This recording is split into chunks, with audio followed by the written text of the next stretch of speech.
I woke up on the first morning of my marriage, blissfully happy. By afternoon, a chilling phone call would reveal my husband was already married and had been for the last 5 years. The sun was streaming through the sheer curtains of our suite at the Grand Hotel, casting a golden glow across the rumpled white sheets. I was wrapped in my husband's arms, the scent of champagne and leftover wedding cake still faintly in the air. My husband, Liam. The word itself felt like a warm, heavy blanket. I traced the new, solid weight of the wedding band on my finger, a perfect match to the one on his. Last night had been a blur of lace, laughter, and promises whispered under a canopy of fairy lights. It was perfect. Everything I had ever dreamed of. Liam stirred beside me, his breath warm against my neck. "Morning, Mrs. Vance," he mumbled, his voice thick with sleep.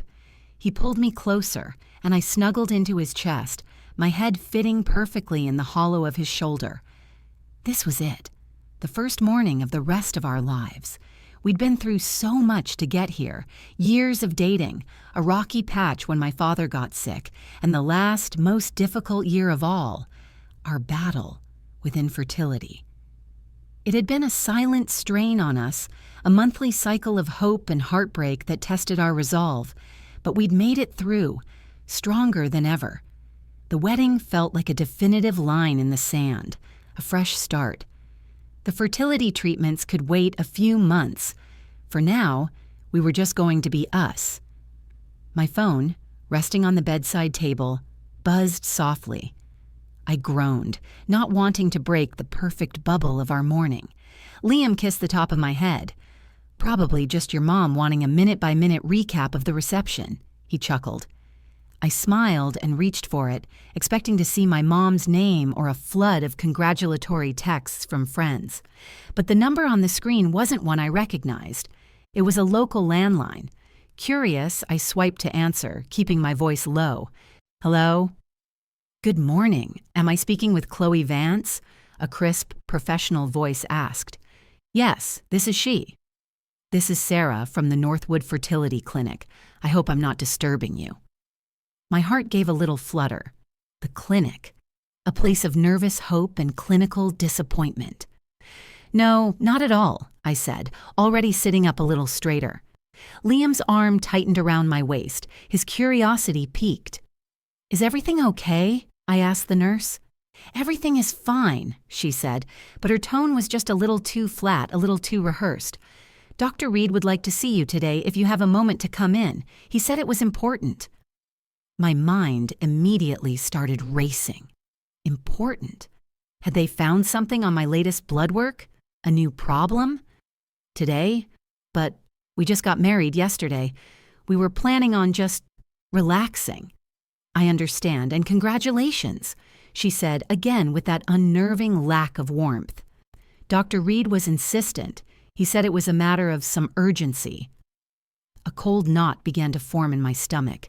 Liam was looking at me now, his brow furrowed with concern. I mouthed "the clinic" to him, and he nodded, his expression softening with shared anxiety. He thought it was about us-ski, our journey. "Okay," I said into the phone, my voice trembling slightly. "What time should we be there?" There was a short pause on the other end of the line.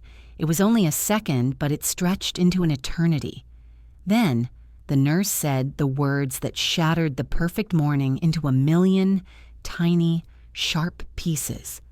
"Dr. Reed was very specific," she said, her voice dropping to a near whisper. "He said you should come alone, and that it is imperative you do not tell your husband about this meeting." The world seemed to tilt on its axis. I pulled the phone away from my ear and stared at it, as if the plastic casing could somehow explain the sheer insanity of what I'd just heard. Don't tell my husband?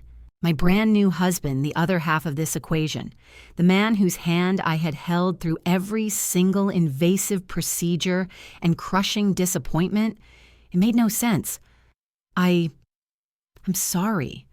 I think I misheard you," I stammered. "No, you heard correctly," Sarah confirmed, her voice leaving no room for argument. Come to the clinic as soon as you can. Ask for me at the front desk, and please, Chloe, come alone." Before I could ask another question, she hung up. The dial tone buzzed in my ear like an angry insect. I slowly lowered the phone, my hand shaking. The sunlight in the room suddenly felt harsh and interrogating. "What is it, honey?" Liam asked, sitting up fully. "What did they say? Is it bad news?" I looked at his face, so full of genuine love and concern, and my first instinct was to tell him everything, to let him share this bizarre, terrifying burden. But the nurse's words echoed in my mind. "It is imperative you do not tell your husband." Why? What could they possibly need to tell me that Liam, my partner in all of this, couldn't hear? My mind reeled with horrifying possibilities. Was it a catastrophic mix-up with the samples? Had they discovered something about my own health, something so terrible they wanted to break it to me gently before he found out? Or, and this thought sent a sliver of ice straight through my heart, was it something about Liam? A lie. The first lie of our marriage, formed on my lips before I even had time to think about it. "No, it's nothing," I said, forcing a bright, brittle smile. "It was just a scheduling thing. They had a cancellation for that follow-up I was supposed to have next month. They can fit me in this afternoon. Just routine." He looked relieved. "Oh, okay, well, I'll come with you. We can go after we check out." "No." The word came out too sharp, too fast. I softened my tone. "No, you don't have to. It's just boring blood work. Honestly, you should go meet up with your groomsmen for that celebratory lunch they wanted to have. I'll be fine." I hated the words as they left my mouth, each one a small betrayal. An hour later, I was in my car, driving the all-too-familiar route to the clinic. The building that had once represented so much hope now loomed ahead of me like a courthouse, ready to pass judgment. My hands were slick with sweat on the steering wheel. Every rational part of my brain was screaming that this was a mistake, a misunderstanding. But the cold dread in my gut told me otherwise. I walked into the sterile waiting room and asked for Sarah. A moment later, I wasn't led to one of the small consultation rooms. I was led down a long hallway to the back, to a large corner office I had never been in before. Dr. Reed, a man I'd always found to be kind but clinical, was standing by the window, his back to me. He didn't turn around when I entered. "Thank you for coming on such short notice, Chloe," he said, his voice heavy, "and congratulations on your marriage." "Dr. Reed, what is this about? You're scaring me."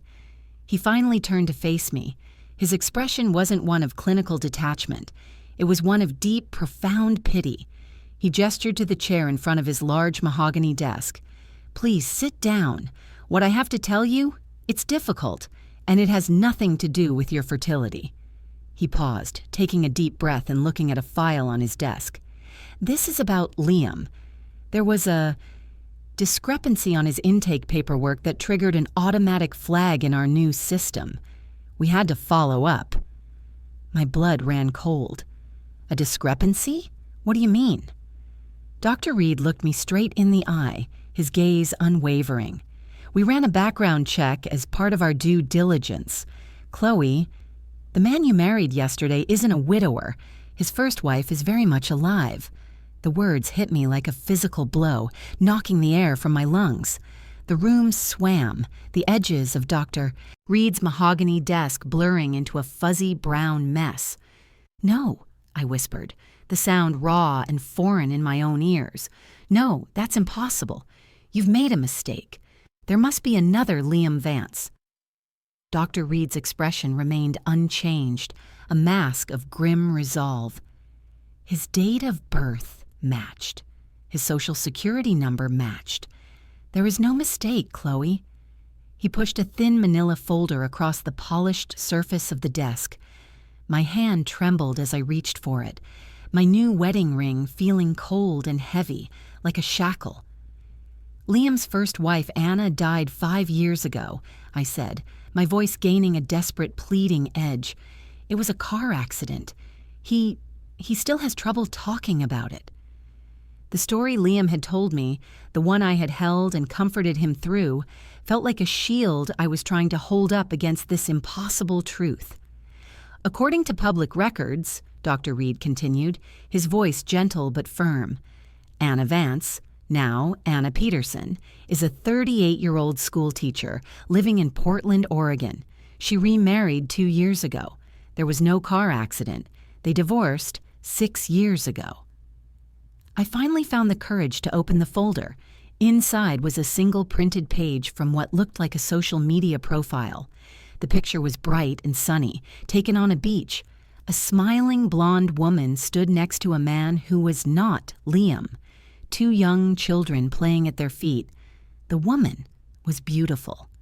And under the photo, the name, Anna Peterson. I stared at her face, the face of the ghost who had haunted the edges of my relationship, the sainted memory I had so carefully respected. But she wasn't a ghost. She was a woman on a beach with a new family, her life stretching out before her while I was sitting in a fertility clinic, my own life crumbling to dust. I don't remember leaving the clinic. The drive home was a fugue state, the familiar streets of our neighborhood looking alien and threatening. Every smiling couple I passed on the sidewalk felt like a personal mockery. The entire foundation of my relationship, the 5 years I had dedicated to Liam, was built on a lie. Not a small lie, not a white lie, but a monstrous, cavernous fabrication. I thought back to all the moments his grief had defined our lives. The way he'd get quiet and distant every May, on the anniversary of her supposed death. The one faded photograph of her he kept on his nightstand, the one he'd told me was the only one he could bear to look at. The story of their perfect love, cut tragically short. It had all been an act, a performance. And I had been his captive audience, weeping for a tragedy that never happened, comforting a grief he never felt. The question wasn't just why he would lie, but who was the man capable of such a profound long-term deception? When I pulled into our driveway, his car was already there. My stomach twisted into a knot of pure ice. I walked into our home, our perfect little house that we'd bought together last year, and it felt like I was trespassing. The air was thick with the smell of garlic and basil. Liam was in the kitchen, a wedding gift apron tied around his waist, humming along to the radio as he stirred a pot of pasta sauce. He looked up when I came in, his face breaking into that familiar, handsome smile that had always made my heart skip a beat. Now it just looked like a mask. "There's my wife," he said cheerfully. "Just in time. I'm making your favorite. How did it go? Did they give you a whole new list of things we can't do?" He laughed, oblivious. I couldn't speak. The words were lodged in my throat, choked by a toxic mix of rage and terror. I just stared at him, trying to see past the man I loved to the stranger underneath. I needed something tangible, proof, here in our own home. My mind snagged on a memory. A few months after we'd moved in, I'd been organizing the closets and found an old, dusty shoebox tucked away on the top shelf. When I asked him about it, his face had clouded over. He'd told me it was a box of Anna's things, a few letters, a piece of her jewelry, things he couldn't bring himself to throw away but couldn't bear to look at either. I'd respected that, of course. I'd put the box back and never mentioned it again. Now I walked past him without a word, my feet carrying me with a purpose I didn't know I had. I went straight to the hall closet, pulled over a chair, and reached for the box. It was still there, coated in a thin layer of dust. "Chloe? Honey, what are you doing?" Liam asked from the kitchen doorway, a note of confusion in his voice. My hands were shaking so hard I could barely get the lid off. I expected to see old letters, maybe a dried flower, but that's not what was inside. On top of a small pile of papers was a sheaf of thick, official-looking documents held together by a binder clip. I pulled them out. The letterhead was from a law firm, and the title, in bold letters, made the blood drain from my face. It wasn't a death certificate. It wasn't a 5-year-old document. It was a certificate of divorce, finalized and stamped by the court just 3 weeks ago. I looked up from the papers, my vision swimming. Liam was standing in the hallway now, no longer smiling. The apron was gone. He was watching me, his expression unreadable, and for the first time in 5 years, I felt a chilling, primal fear. He hadn't been a widower lying about his past. He had been a married man. He was married to another woman for almost the entire time he was with me. "Liam," I whispered, holding up the papers. "What is this?" He didn't answer. He just took a slow step forward, and the look that crossed his face was not one of shame or remorse. It was something else entirely, something cold and dark and utterly terrifying. The man I had married yesterday was gone, and in his place stood a complete stranger. The smile that had been plastered on Liam's face just moments before vanished, replaced by an expression I had never seen. It was flat, devoid of emotion, like a mask dropping to reveal nothing underneath. He took another deliberate step towards me, and my heart hammered against my ribs, a trapped bird desperate for escape. "You weren't supposed to find that," he said, his voice as calm and even as if he were commenting on the weather. The casualness of it was more terrifying than any shout would have been. "You were married," I managed to choke out, the divorce papers trembling in my hand. "This whole time, the last 5 years, you were married." The words tasted like poison. Every anniversary we celebrated, every holiday we spent together, every time he whispered he loved me, he belonged to someone else. "It was a technicality," he said, waving a dismissive hand. "We were separated.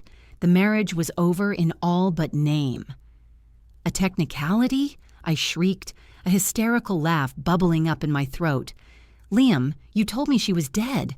You let me grieve for a dead woman who is alive and well and teaching 2nd grade in Portland. You built our entire relationship on a dead wife." He had the audacity to look annoyed. "I had to tell you something, Chloe. It was complicated. I didn't want to lose you." "Lose me?" I stared at him, the full scope of his deception finally crashing down on me. It wasn't just the lie about Anna. It was the fertility treatments. We had spent over a year and tens of thousands of dollars trying to conceive a child, all while he was legally married to another woman. Any child we had conceived would have been, in the eyes of the law, illegitimate, or worse, legally his wife's. My blood ran cold. Was that his plan? To trap me? "The clinic," I whispered, my mind racing. "That's why they called me. The background check for the IVF funding. It must have flagged you as married." A flicker of something anger, frustration, crossed his face. "Nosy people sticking their noses where they don't belong. It was handled. The divorce is final. We're married now. It doesn't matter anymore." "It doesn't matter?" I felt a surge of white-hot rage that burned away the fear. "It's all that matters. Who are you?" He lunged forward then, not to hurt me, but to grab the papers from my hand. I flinched back, stumbling over the chair I'd used to reach the box. I hit the floor hard, the divorce certificate scattering around me like damning confetti. Liam stood over me, his face a thunderous mask. In that moment, I knew with chilling certainty that the kind, grieving man I thought I had married had never existed at all. He was a construct, a character Liam had played to perfection. That night, I didn't sleep in our marital bed. I went to my sister's house, my wedding dress still hanging in a pristine garment bag in my car, a ghostly reminder of the lie I had lived. The next morning, with my sister by my side, I walked into a lawyer's office. I explained everything. The lie about the dead wife, the years of deception, the conveniently timed divorce just before our wedding. My lawyer, a sharp woman named Maria, listened without interruption, her expression growing more grim with every word.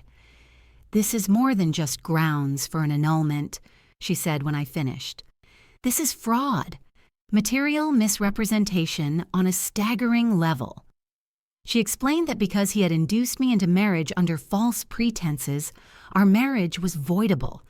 We also went through every financial document I could think of, including the mountain of debt we'd accrued for the fertility treatments.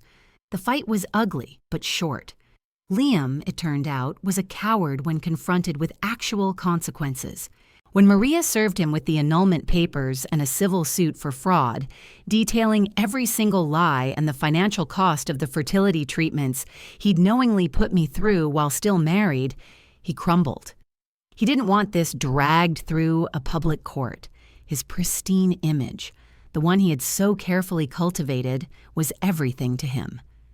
We settled out of court. He agreed to the annulment, effectively erasing our one day of marriage from legal existence. More importantly, he agreed to pay back every single penny I had contributed to the fertility treatments and the wedding. It wasn't about the money, not really. It was about justice. It was about him paying in some small way for the 5 years he had stolen from me. A few months later, I received a message on social media. It was from a woman named Anna Peterson. My hands shook as I opened it. Her message was brief. "I heard about what happened," she wrote. "I'm so sorry. He did the same thing to me. Met me when he was still engaged to someone else. I just wanted you to know you're not alone."